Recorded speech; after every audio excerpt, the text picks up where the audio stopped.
buwan pa lang sa larangan ng pagtuturo ang gurong si Maxine Alexis Rias o mas kilala sa tawag na Maxie. Pagkatapos niyang matanggap sa universidad na pinag-applyan bilang isang history teacher, ay na-assign siya sa isang kurso kung saan competitive ang mga students. Hindi naman niya maiwasang hindi ma-pressure dahil sa pangalan pa lang ng eskwelahan ay alam niyang pwedeng mas matalino pa sa kanya ang kanyang mga students. Kaya gabi-gabi ay pinag-aaralan niya talagang mabuti ang ituturo sa klase kinabukasan. Maxie? Maxie anak! Rinig niyang pagtawag sa kanya ng ina.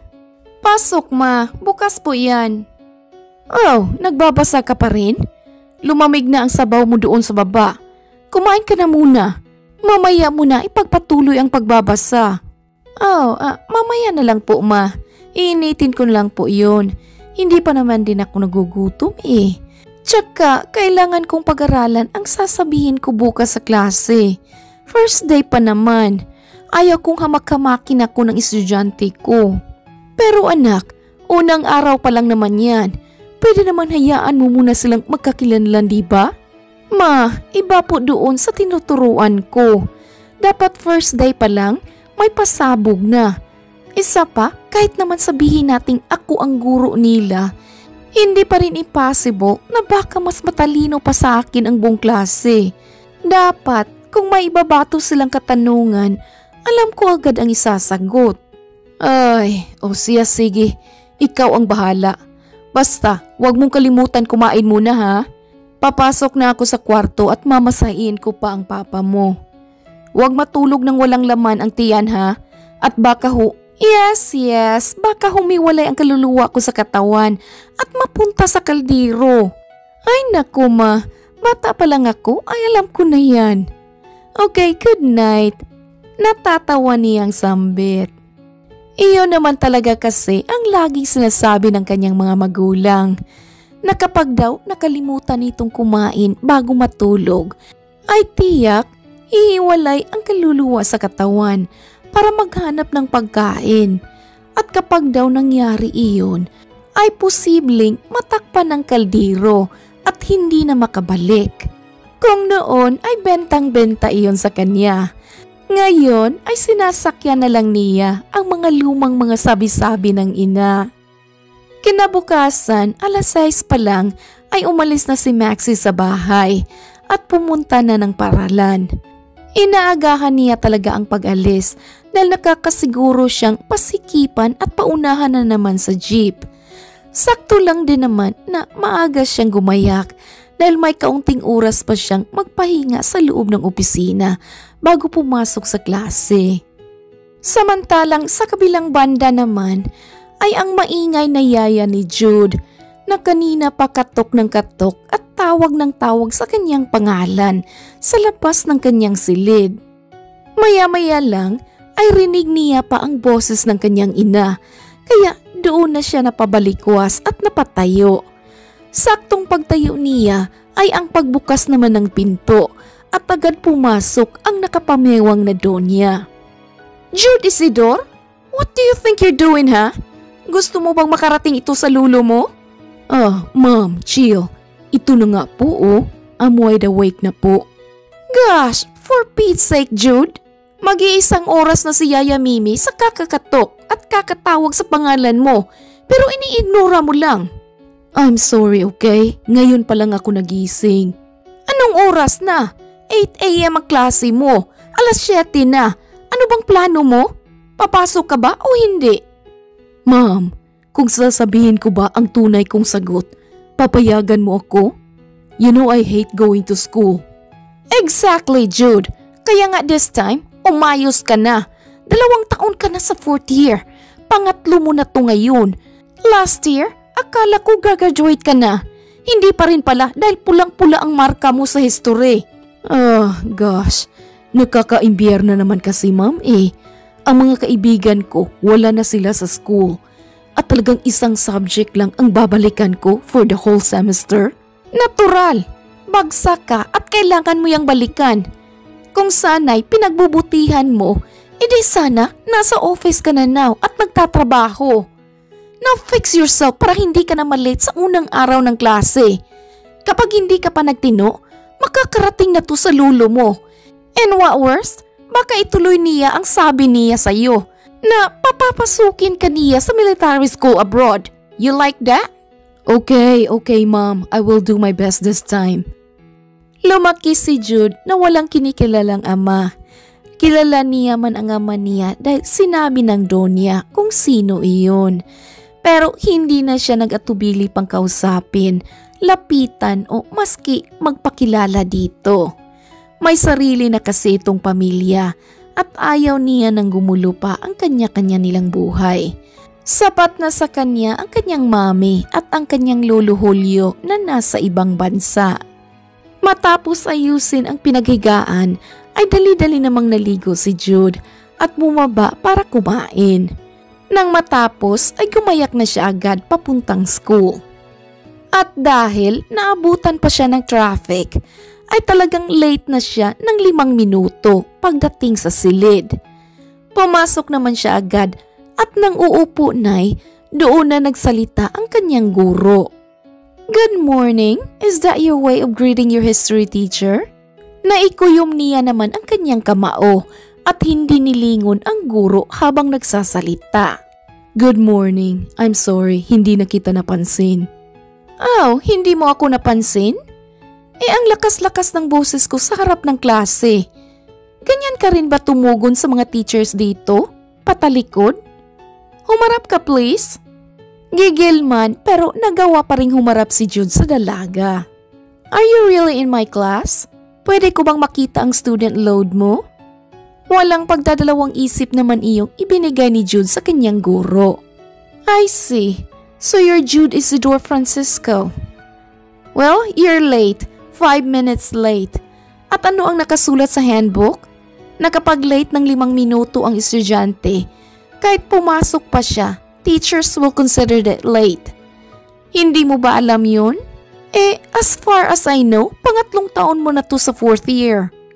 Rinig pa ng binata na nagtawanan ang buong klase, kaya doon na mas lalong nag-init ang kanyang ulo. Okay then, I'll leave this room now. Mark me absent na lang. Is that it? Wala man lang bang explanation why you're late? Para makonsidered kita since first day pa naman. No, hindi ako magpapaliwanag sa'yo. Kaya sige na, markahan mo na lang ako dyan ng absent. Mr. Francisco, just a quick reminder na kapag ibinagsak mo ulit ang history class na to, wala ka ng chance na i-enroll to next semester. Isa to sa nakasaad sa handbook. Kaya, kung ako sa'yo, umayos ka. Mainit na nagkatinginan si Jude at si Maxie. Kaya, tiimbagang na bumalik ang binata sa upuan. At doon na nagsimulang ipinaliwanag sa guro na naabutan siya ng traffic, kaya siya na late. Okay, for now, I will consider it and let this pass. Next time, hindi ko na i-consider diyan cause the more I will do it, hahamakin niyo na ako and I won't let that happen. 5 minutes late is equivalent to 1 absent. A total of 5 lates ay 5,000. At kapag nangyari yan, I will automatically drop you in the subject. Nagkakaintindihan ba tayo? Yes. At bawal kang umupo hanggat hindi ko sinasabi. What? May problema ka ba? Yoko pa rin niyang saad kahit ang totoo'y gigil na gigil siya sa pagpapahiya sa kanya ng dalaga. Nang matapos ang 1.5 oras na klase, ay agad sinundan ni Jude ang guro papunta sa opisina nito. Ma'am, gigil niyang sambit dito. Oh, yes? May kailangan ka? Bakit mo ako pinahiya kanina sa buong klase? Is that your way of teaching us? Teaching you what? History? Or teaching you some manners? Kung sa public universities ay kaya mong makalusot, dito hindi. You know what? Kung wala kang natutunang tamang asal sa inyo, I'm hoping na sa klase ko, iyon ang matutunan mo.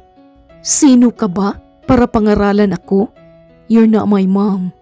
Well, ayaw mo naman palang pangaralan kita. Hindi, learn from others. Practice being kind. Hindi kami ang mag-a-adjust sa ugaling meron ka.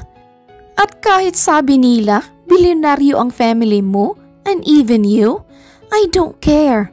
Patas tayong lahat dito. And if you don't like me as your history teacher, pumunta ka ngayon din sa dean at itanong mo kung meron bang pwedeng magturo sa iyo ng history maliban sa akin. Balitaan mo ako agad ha? Sabi pa nito na sinabayan ng isang mapang-asar ng ngiti. 2 kamao na ang naikuyom ni Jude ng mga sandaling iyon. Pero hindi rin naman siya nagdalawang isip na puntahan ang dean para mag-request ng panibagong guro. Ngunit dahil may mga fixed schedules na ang ibang teachers, ay wala pa ring takas ang binata sa kamay ng kanyang terror history teacher. Pagdating niya naman sa bahay, ay ginugol niya agad ang panahon sa pag-alam ng background ng dalaga para makahanap din siya ng pwede niyang iganti dito. Habang si Maxie na may gigil ring isinumbong sa ina ang tungkol sa bagong estudyante niya na hambog at walang respeto maski sa kanya. Naku, kumukulo talaga ang dugo ko sa lalaking yun, ma. Walang respeto. Paano niyan sasabi sa akin mismo yun, ha? Spoiled siguro yun noon pa man, kaya ngayon na college na'y mahirap nang maputol ang sungay.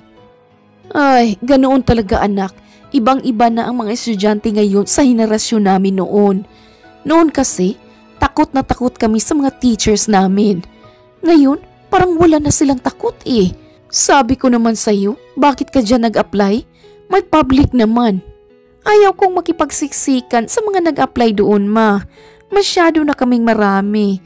Tsaka, paswertihin na lang kung mabibigyan ka agad ng item. Dito, buti nga't nakapasok agad ako. Well, kung ninaalala mo naman ang Jude na iyon, naku, ako pa ba? Panis yun sa akin.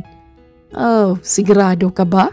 Oo naman, puputulin ko ang sungay noon. Kung ayaw namang maputol, talong niya na lang ang puputulin ko para madala. Sa sinabi ngang iyon ng dalaga, ay parehas naman sila agad nagkatawanan ng ina. Kinabukasang muli, ay medyo nakaramdam pa ng gigil si Maxie pagpasok sa silid-aralan. Dahil sinadya niya pang magpalit ng 2 minuto para makahabol si Jude. Pero mas lalo pa itong na-late ngayon. Dahil kung kahapon ay 5 minuto lamang itong late, ngayon ay 8 minuto na. Mr. Francisco, mamarkahan kita ng absent today ha? Ikaw na ang bahala kung papasok ka pa rin sa klase ko ngayon o hindi. And one more thing, 4 lates pa and I will drop you. Nasabi mo na sa akin yan kahapon pa, ma'am, kaya don't worry. Napairap na lamang sa kanyang mata ang dalaga at ipinagpatuloy na ang pagle-lecture. Nang matapos, ay sinundan na naman siyang muli ni Jude papunta sa kanyang opisina. At saktong pagharap niya ay ang mukha naman agad nito ang bumungad sa kanya na nooy isang dangal na lang ang layo. Mas maganda ka pala sa malapitan, Maxine Alexis Frias. Pilyong ngiti ni Jude. So, ano na naman bang trip mo? Mas matanda pa pala ako sa iyo ng 1 taon, no? At sa pagkakaalam ko, dahil sa talino mo'y hindi ka na grade 5 and 6 noong elementary. Dahil noong grade 4 kay pinag-exam ka ng teacher niyo para makapasok na sa secondary level. Wow, and you did pass. Magaganda din ang mga records mo noon pa man. So, ang iniisip ko, kung dumaan ka lang ng grade 5 at 6 before, hindi sana estudyante ka pa rin ngayon at hindi ikaw ang naging guro ko. Napaismid naman agad si Maxie sa sinabi ng binata at mahinang napapalakpak. Oh, thank you dahil pinaglaanan mo ako ng oras. I'm flattered. Ganyan ba ako ka-interesting para sa iyo, Mr. Francisco? And kung ang punto mo'y huwag kitang tatarayan dahil mas matanda ka sa akin? Nope, hindi pwede. Dahil kahit 5 taon pa ang tanda mo sa akin, kung ganyan pa rin ang ugali mo, Sorry na lang. At tungkol sa exam noon, believe ka na ba sa akin? Pilyang ngiti nito na mas lalong nagpainis kay Jude. Abot hanggang langit ang inis ng binata ng mga sandaling iyon. Sa ilang taon niya kasi sa kolehiyo, ay ngayon pa lamang siya nakakita ng guro na ganoon ka-terror pagdating sa kanya. At mukhang wala rin namang epekto ang pagsadya-sadya niyang malate sa klase dahil halata naman kay Maxie na hindi ito magdadalawang isip na i-drop siya. Kaya imbis na dumiretso sa bahay pagkatapos ng klase niya ay mas pinili niyang tumambay muna sa rooftop ng library. Hapon noon at saktong alas 5 na'y tapos na si Maxie sa lahat ng nakaschedule niyang klase. At dahil natapos na rin niyang basahin ang hiniram niyang libro sa library, ay nagpasya siyang pumunta muna doon para maghanap na naman ng bagong hihiraming libro. Good afternoon, isasauli ko na ang book na hiniram ko last week. Ngiti niya sa librarian na naroon. Hihiram ako ulit ha? Dagdag niya pa dito. Yes, sure Ma'am Maxie. Kumuha lang po kayo dyan para mabigyan kita ng resibo. Isang matamis na ngiti naman agad ang itinugo ng dalaga. Saka naghanap ng bagong libro. Nang makapili, ay nagpasa siyang basahin muna ang ilang pahina niyon. Ngayong alas 6 pa naman magsasara ang library. At dahil medyo okupado rin ang buong lugar, ay naisipan niyang pumunta sa rooftop para doon magbasa. Ngunit ganoon na lamang ang gulat niya nang makitang nakabukas ang pinto papunta sa rooftop at may nakalagay pang silya sa gitna. Ibig sabihin lamang ay may ibang tao doon. Dahan-dahan siyang humakbang sa hagdan para silipin kung sino ang naroon. Pero agad nanlaki ang kanyang dalawang mata nang makitang nakaupo na sa dulo ang isang lalaking naka-uniforme at mukhang magpapakamatay pa ito. Dahil dooy, dali-dali niyang kinuha ang silya at tumakbo palapit sa binata. Oh no, wag please! Sigaw niya.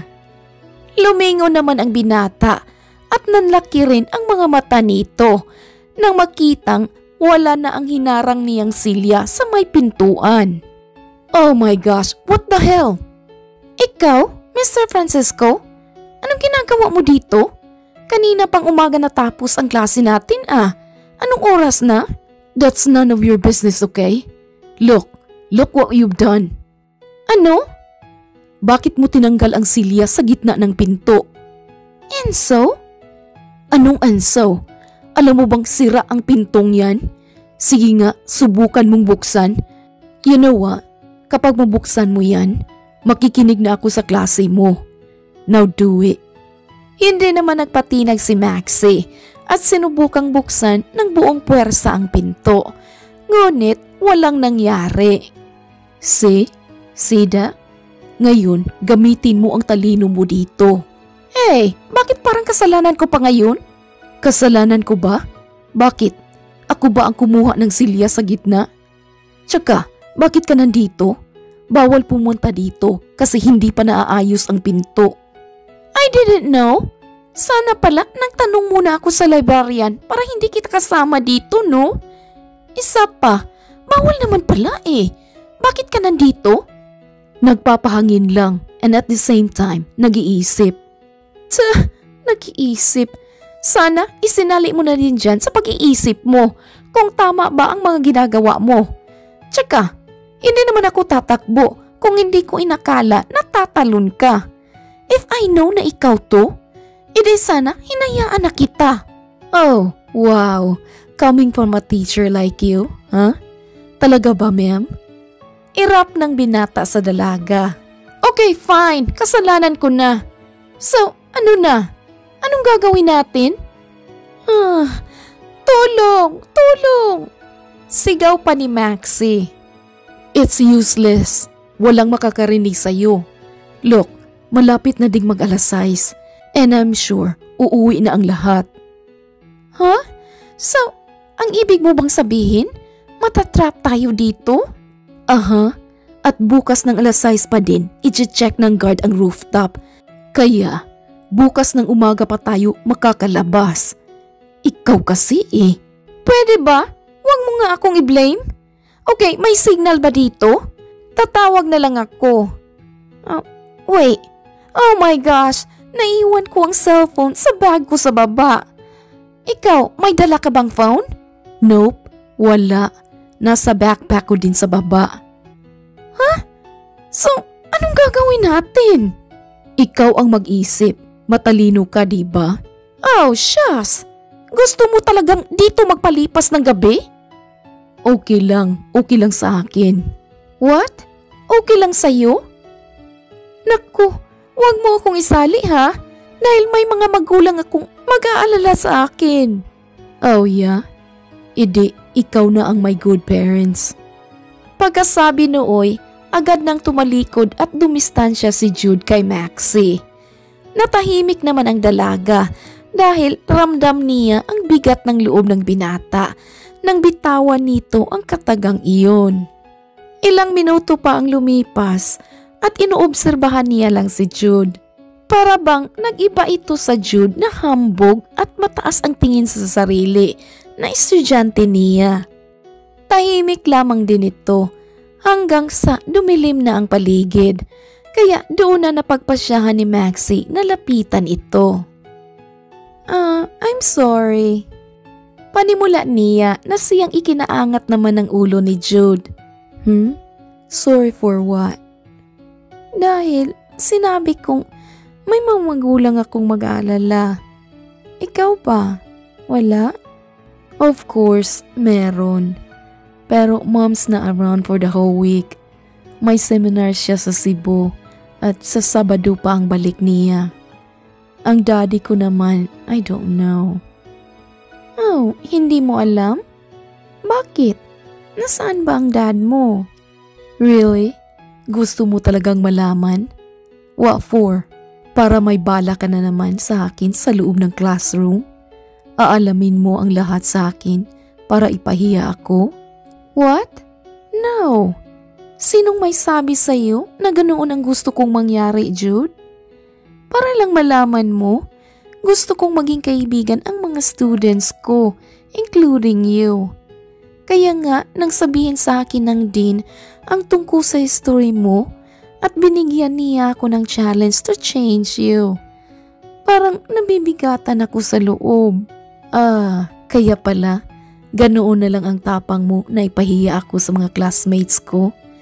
Ay dahil may hinihintay ka palang reward from our beloved dean? Bravo! Wala akong hinihintay na reward. At hindi ko yun ginagawa para dun.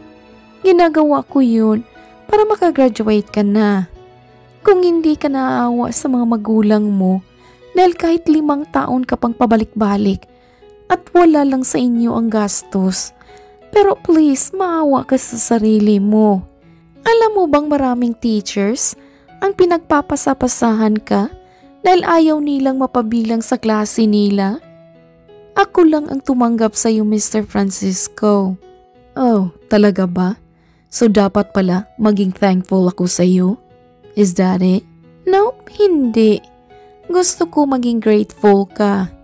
Gusto ko, kahit hindi mo gusto ang klase ko o maski ako, matutunan mo akong respetuhin. Yan lang ang hiling ko.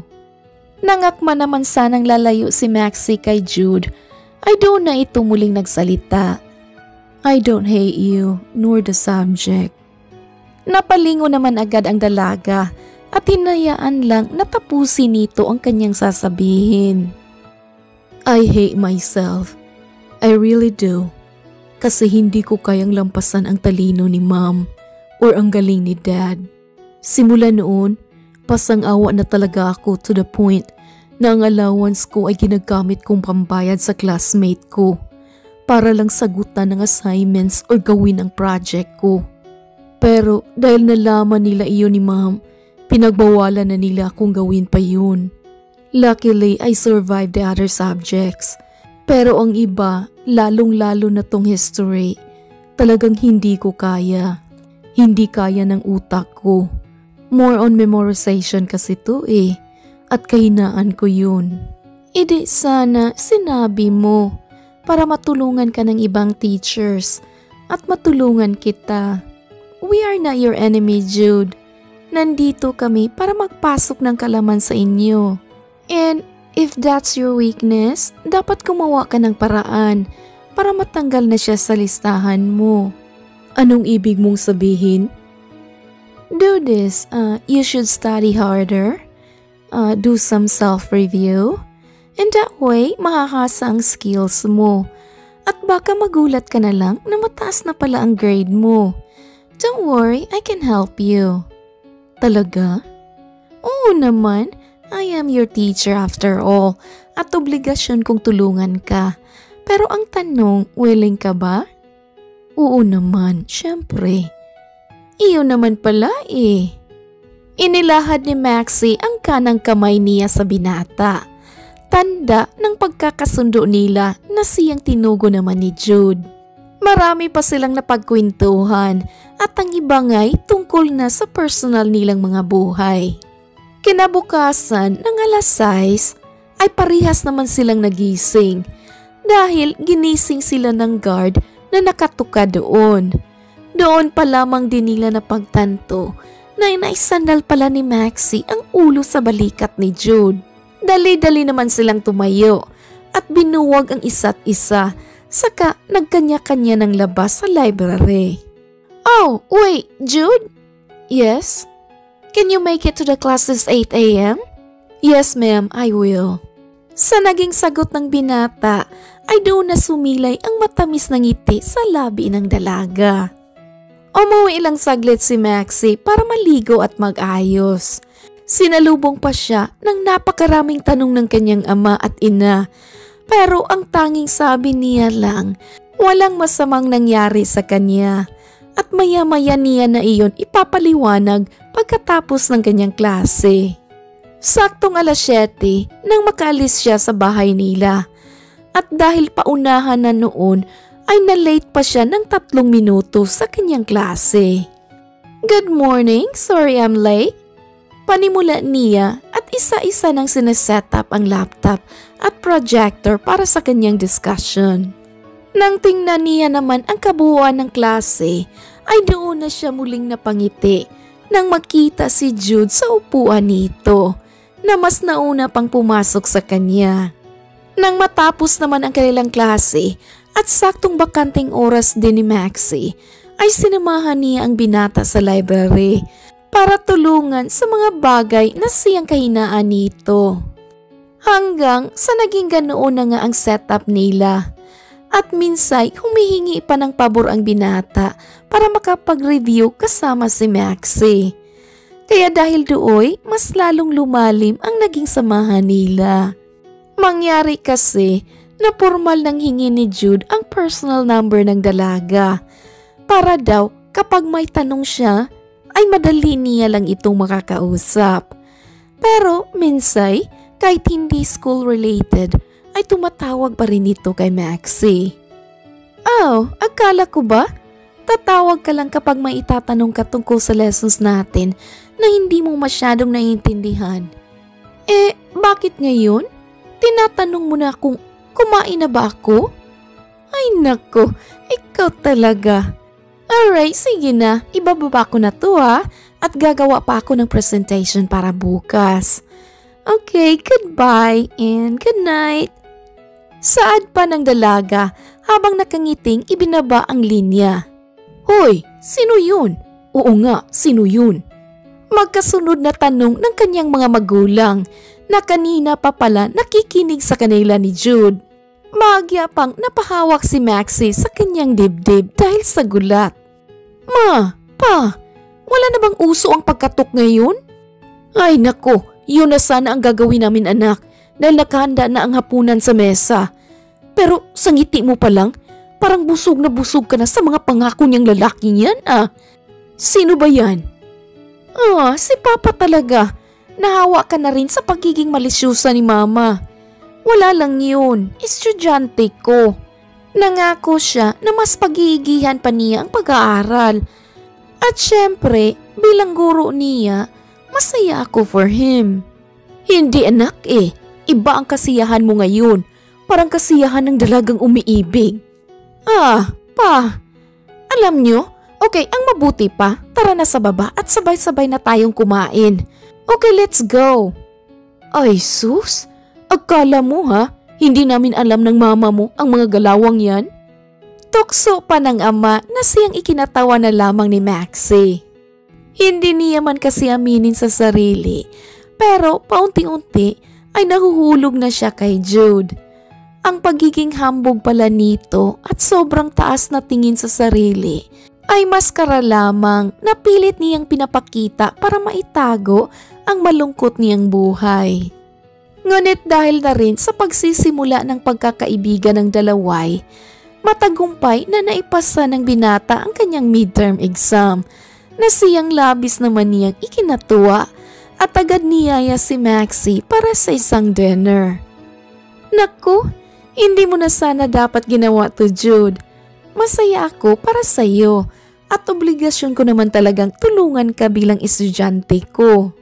Kaya nga dinala kita dito para makapagpasalamat. Nagkakahiya man dahil mas matanda ako ng 1 taon sa iyo. Pero winalang bahala ko na lang yun. Thank you, Maxine. Thank you so much. Oh, you're always welcome. Oh, nandito na ang orders natin. Kumain na muna tayo. Ngiti pa nito dahil mukhang may iba siyang nasisense ng mga sandaling iyon. At hindi naman siya nagkakamali dahil pagkatapos nga nilang mag-dinner at nasa biyahe na sila pauwi para ihatid si Maxie, ay doon na sinabi ni Jude ang tunay na pakay niya dito. Oh, nasiraan ka ba, Jude? Bakit tayo huminto? Kunwaring nagtataka pang tanong ni Maxie dito. Kahit ang totoo'y, unti-unti na siyang nakakaramdam ng kaba dahil parang ito na ang mga sandaling pilit niyang iniiwasan. Hey, aside sa pagsasabi ng thank you, gusto ko lang sabihin sa iyo na this past few months, kahit naging hambog ako sa paningin mo, ay hindi mo pa rin ako sinukuan. Bagkus, tinulungan mo pa akong bumangon at tumayo sa aking mga paa. I owe this achievement to you, Maxine. I know, maliit na achievement lang to para sa iba o even sa iyo. Pero para sa akin, malaking achievement na to. At gusto ko ding malaman mo na simula nang makita kong pinaniniwalaan mo ako, doon na nagsimulang mahulog ang loob ko sa iyo. At ngayon, sasabihin kong mahal kita. Maxine, I really like you. Pwede ba kitang ligawan? Alam ni Maxie na sincero ang naging saad ni Jude. Pero matamis lamang niya itong initian, saka hinawakan ng mahigpit ang malambot nitong mga kamay. You know, I'm just 25 and you're 26. Marami pang mga taon na lalakbayin natin. Mag-iisang taon pa ako sa pagiging isang guro. At ikaw naman, magtatapos ka pa. I know that you're happy now at valid yun. Alam ko rin na sincere ka sa pagsabi mo sa akin na mahal mo ako. Ang totoo niyan, I feel the same way. Ba, may mga bagay na kailangan nating iayon sa panahon. Mahirap lang kami at may mga pangarap pa akong gustong matupad. Kakasimula ko pa lang at nangako ako sa sarili ko na hindi ako papasok sa isang relasyon hanggat wala pa akong natutupad kahit 3 pangarap na nasa listahan ko. So, may 2 pa akong gustong tuparin. Kasi naging teacher na ako Ang 2, gusto kong patigilin si Papa sa pagtatrabaho at magninegosyo na lang kami sa bahay. And last, gusto kong makabili ng sariling lupa at bahay para sa mga magulang ko. Yun bang hindi na namin kailangang mangupahan? Mahabang paliwanag ni Maxie dito. Parang pinaganda mo lang ang word na busted Pero seriously, I can do it. Hindi, patigilin natin ang papa mo sa pagtatrabaho. I can give you money para sa puhunan ng negosyo. I can even buy you a house and lot. Oh my, no. I appreciate the gesture, Jude. Pero gusto ko sa sarili kong pawis manggaling yun. Marami pang oras. Gusto ko graduate ka muna at patunayan mo sa sarili mo na kaya mo. Alam kong hindi kayo pressured sa pera kasi mayaman kayo eh. Pero sana balang araw, kapag nagkita tayo ulit, ibang Jude na ang makita ko. At sana rin natupad ko na ang mga pangarap ko. Ngunit, imbis na ma-disappoint sa naging sagot ni Maxie, ay napangiti lamang si Jude at mas lalong bumilib dito. You know, that's one of the reasons why I like you. At yes, gagraduate pa ako para balang araw. Yes na ang sagot mo kapag nagtanong ako ulit ha? Oo naman. Ngiti na rin ni Maxie dito.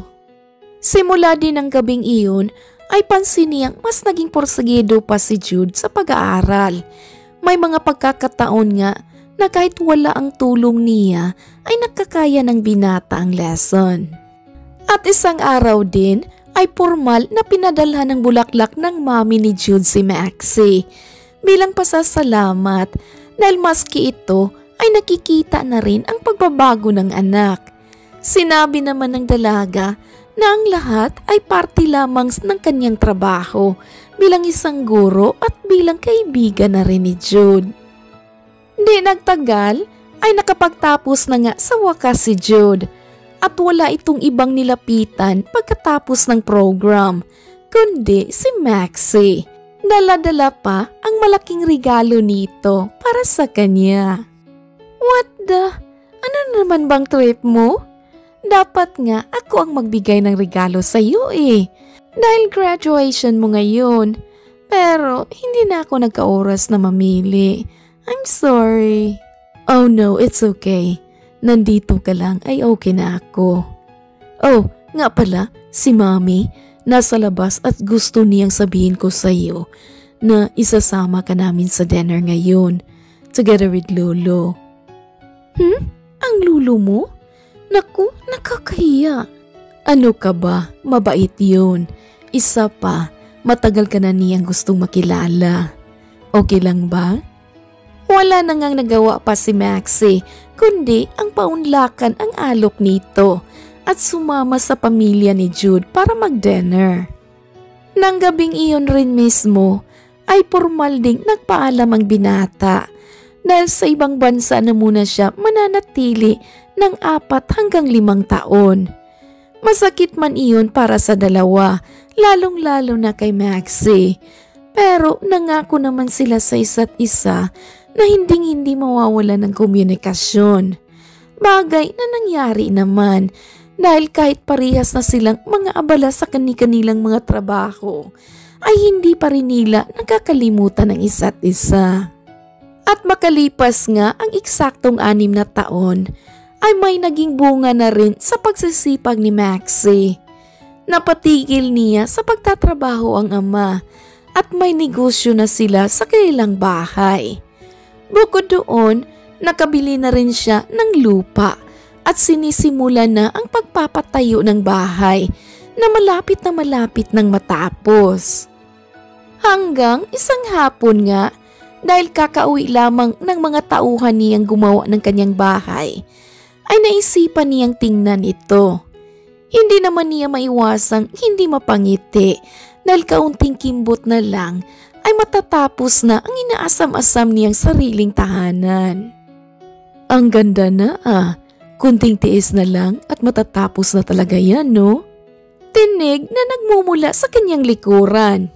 Oh yeah, sa wakas may matatawag na rin na. Hindi na nga niya natapos ang sasabihin nang mapagtanto niyang pamilyar ang boses mula sa kanyang likuran.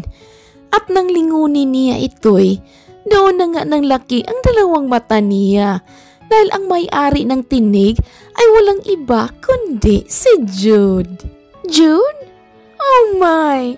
Sambit niya at walang pagdadalawang isip na niyakap ang binata. Natawa naman si Jude at mas niyakap ng mahigpit ang dalaga. 6 years na ang nakalipas, pero wala pa rin nagbago. Mahal na mahal pa rin kita, Maxine. Mahal na mahal rin kita, Jude. Agad namang ginawaran ng halik ng binata ang dalaga. At magmula nooy, parang nanumbalik ang sigla nila parehas. Sa muli ay tinanong rin ni Jude si Maxie kung pwede na ba siyang manligaw. At isang malakas na yes ang naging sagot agad nito. Ngayon nga'y kasal na lang ang kulang sa kanila dahil maski ang pamilya ni Jude at pamilya ni Maxie ay minabadali na rin ang dalawa. Para sa kanila'y ano pa ba ang patatagalin? Sapat na iyong 6 na taon na nagkalayo sila.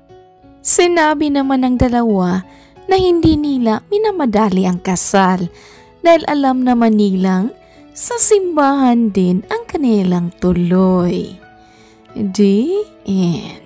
Alright mga kaibigan, such a lovely story ng isang guro.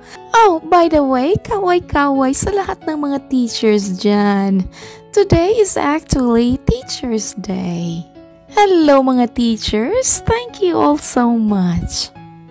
Okay, please like, comment, share, and subscribe. Thank you all my subscribers and listeners. Thank you, Regine, for writing this beautiful story.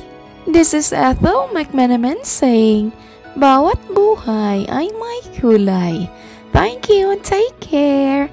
Dagan kayong salamat. See you sa next story. Oh my goodness, paus na naman ako. Alright, good night everyone.